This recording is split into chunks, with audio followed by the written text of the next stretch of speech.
In Far East Asia, at the top of a peninsula near China, lies a country that very few people are able to visit or ever leave. For centuries, powerful foreign invaders from every direction conquered and controlled this Korean peninsula. But its native people always remained united and held on to a culture that was uniquely theirs. At the end of World War II, though, something terrible happened. Korea was split into two countries. America fought to protect freedom for the South, while the Soviet Union and China implemented communism in the North. And soon, North Korea became one of the most oppressive countries in the world.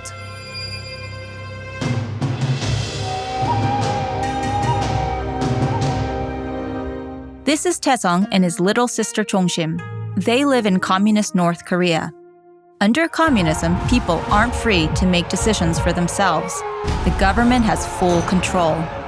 And while communism has existed in countries all over the world, in no place has the evil system been more controlling and cruel than in North Korea.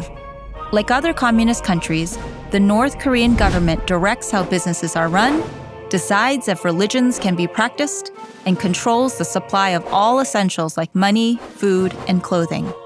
But in North Korea, there are such severe restrictions on what people can talk about and on the information that enters the country that in many ways, the government even controls how citizens like Tae-song and Chongshim act and think. These children are growing up with no freedom at all, and they don't even know it. Chongshim lives in a small village, hours from North Korea's capital city, Pyongyang. She has no toys or bike, and pets are not allowed. Winters are cold and snowy, but in spring and summer, she spends her mornings collecting brilliant wildflowers that cover the hillsides. Sometimes, those with the prettiest petals become her art projects and make it onto her bedroom walls. But the flowers aren't just picked to brighten up Chongshim's brown and gray world. They're gathered to eat. Because the communist government created a system where most of its citizens are very, very poor, Chongshim lives her life on the edge of starvation, and anything that can be eaten is used in the one meal she gets each day. Like so many North Koreans, she has never not been hungry. Since its beginning, communist North Korea has been ruled by one family, the Kims, and each Kim ruler has used the same tactics to hold on to total power. They do not allow any information to come in from outside the country. They control all the information that flows inside it, and lies are constantly told to the people so that they're filled with fear and hatred. From birth, North Koreans are taught that South Korea and the United States are constantly trying to invade and bring them harm. In reality, it was North Korea that tried to invade the South in 1950, resulting in the Korean War. With the help of American troops, South Korea managed to hold on to its freedom, and a strict boundary was drawn between North and South Korea that few have ever dared cross. In the communist North, the Kims use lies and propaganda to convince the people that they need to be protected. So effort and resources that could be used to feed the starving nation are instead used to build a powerful military. The Kims then use the military to enforce their lies. They watch and listen and control the people and spread the belief that they are saving North Koreans from slavery and death. Statues and paintings of the Kims are everywhere in North Korea. People are even required to have portraits of the leaders hung in their homes. The Kims want to be worshipped like gods and don't want outside faiths in the country, so religions of any kind are illegal. Years ago, a small group of religious people from Tae-song and Chongshim's village held secret worship services. One day after school, Tae-song's friend told him about the secret church and asked if he'd like to come to a meeting.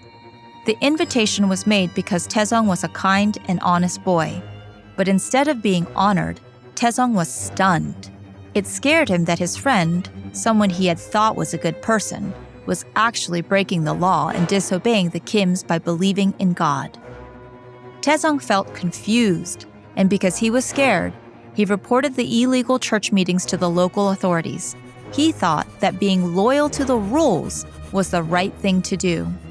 Security officials soon swarmed the village and punished the church members. Most of them, including Tae-song's friend, were sent away on a train. Some were even executed.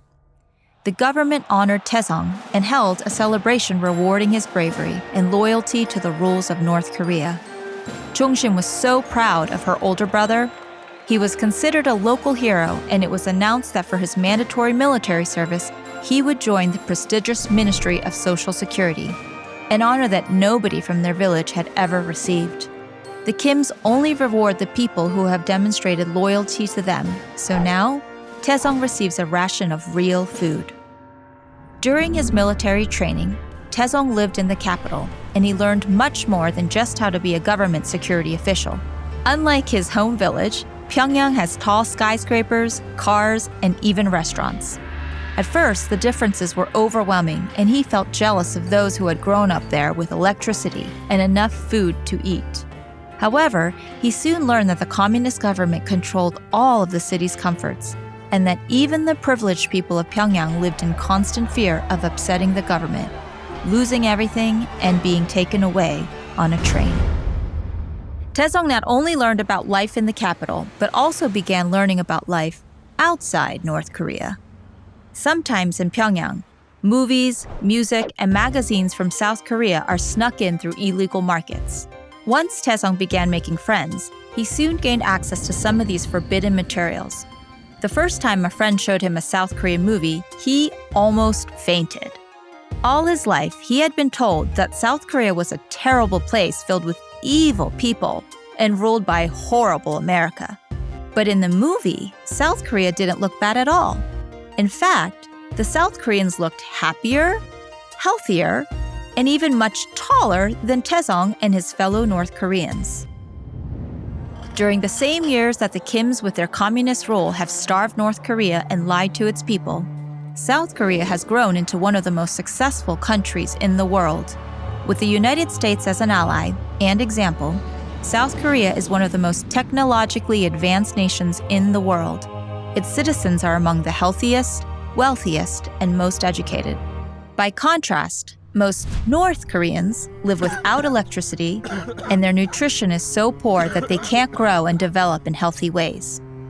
Over the decades, there has been so little food in North Korea that its average citizen is 4 inches shorter than the average South Korean. With his training over, Tae-song now works as a guard for the Ministry of Security at a prison camp a few hours from his home village and his sister Chongshim. Prisoners at his camp are forced to work in mines, and their lives are terrible. Not long ago, a new group of prisoners arrived at the camp. They had been caught secretly practicing religion. When Tae-song heard this, his mind raced with memories. His heart sank, and he now feels shame and guilt. Tae-song still doesn't know much about the world outside of North Korea.